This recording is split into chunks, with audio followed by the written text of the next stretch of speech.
शीतला माता की कहानी। यह कथा बहुत ही पुरानी है। एक बार शीतला माता ने सोचा कि चलो आज देखूं कि धरती पर मेरी पूजा कौन करता है, कौन मुझे मानता है। यही सोचकर शीतला माता धरती पर राजस्थान के डूंगरी गांव में आई और देखा कि इस गांव में मेरा मंदिर भी नहीं है और ना ही कोई मेरी पूजा करता है। माता शीतला गांव की गलियों में घूम रही थी। तभी एक मकान के ऊपर से किसी ने चावल का उबला पानी नीचे फेंका। वह उबलता पानी शीतला माता के ऊपर गिरा, जिससे शीतला माता के शरीर में छाले फपोले पड़ गए। शीतला माता के पूरे शरीर में जलन होने लगी। शीतला माता गांव में इधर उधर भाग भाग के चिल्लाने लगी कि अरे मैं तो जल गई, मेरा शरीर तप रहा है, जल रहा है, कोई मेरी मदद करो। लेकिन उस गांव में किसी ने शीतला माता की कोई मदद नहीं की। वहीं अपने घर के बाहर एक कुम्हारन बैठी हुई थी।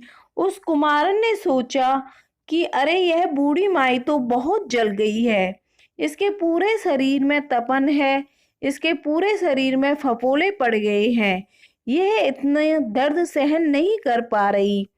तब उस कुम्हारन ने कहा कि माँ तू यहाँ आकर बैठ जा, मैं तेरे शरीर के ऊपर ठंडा पानी डालती हूँ।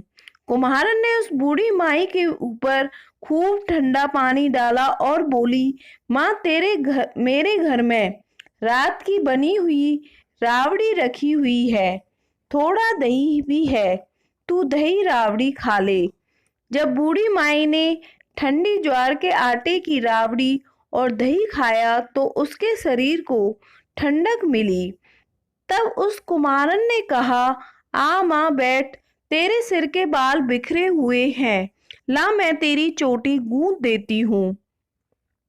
और कुम्हारन माई की चोटी गूंथने लगी।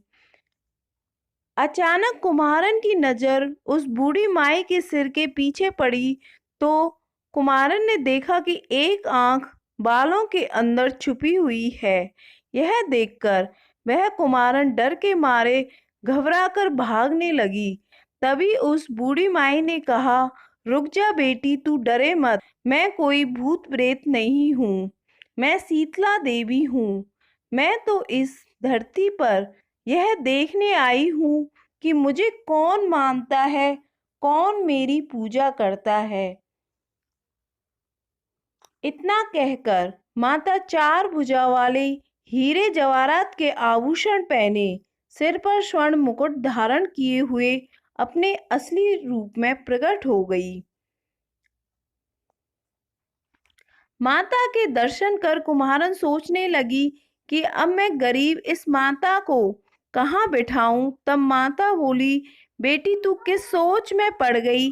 तब उस कुम्हारन ने हाथ जोड़कर आंखों में आंसू बहते हुए कहा, हे माँ, मेरे घर में तो चारों तरफ दरिद्रता है, बिखरी हुई है, मैं आपको कहाँ बिठाऊं। मेरे घर में ना तो चौकी है, ना बैठने का आसन। तब शीतला माता प्रसन्न होकर उस कुम्हारन के घर पर खड़े हुए गधे पर बैठकर एक हाथ में झाड़ू और दूसरे हाथ में डलिया लेकर उस कुम्हारन के घर की दरिद्रता को झाड़कर डलिया में भरकर फेंक दिया और उस कुम्हारन से कहा, बेटी मैं तेरी सच्ची भक्ति से प्रसन्न हूँ, अब तुझे जो भी चाहिए मुझसे वरदान मांग ले। तब कुम्हारन ने हाथ जोड़कर कहा, माता मेरी इच्छा है कि अब आप इसी डूंगरी में यानी कि इसी गांव में स्थापित होकर यहीं रहो और जिस प्रकार आपने मेरे घर की दरिद्रता को अपनी झाड़ू से साफ कर दिया, ऐसे ही आपको जो भी होली के बाद की सप्तमी को भक्ति भाव से पूजा कर आपको ठंडा जल, दही व बासी ठंडा भोजन चढ़ाए, उसके घर की दरिद्रता को साफ करना और आपकी पूजा करने वाले नारी जाति का अखंड सुहाग रखना, उसकी गोद हमेशा भरी रखना। साथ ही जो पुरुष शीतला सप्तमी को नाई के यहाँ बाल ना कटवाए, धोबी को कपड़े धुलने ना दे और पुरुष भी आप पर ठंडा जल चढ़ाकर, नारियल फूल चढ़ाकर, परिवार सहित ठंडा बासा भोजन कर उसके काम धंधे व्यापार में कभी भी दरिद्रता न आए। तब माता बोली, तथास्तु बेटी, जो तूने वरदान मांगे हैं वो सब मैं तुझे देती हूँ।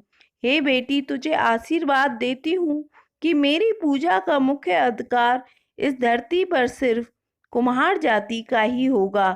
तभी उस दिन से डूंगरी गांव में शीतला माता की मूर्ति स्थापित हो गई। उस गांव का नाम हो गया सील की डूंगरी। सील की डूंगरी में शीतला माता का मुख्य मंदिर है। शीतला सप्तमी पर वहां बहुत ही विशाल मेला भरता है। इस कथा को पढ़ने से घर की दरिद्रता का नाश होने के साथ ही सभी मनोकामनाएं पूरी होती हैं।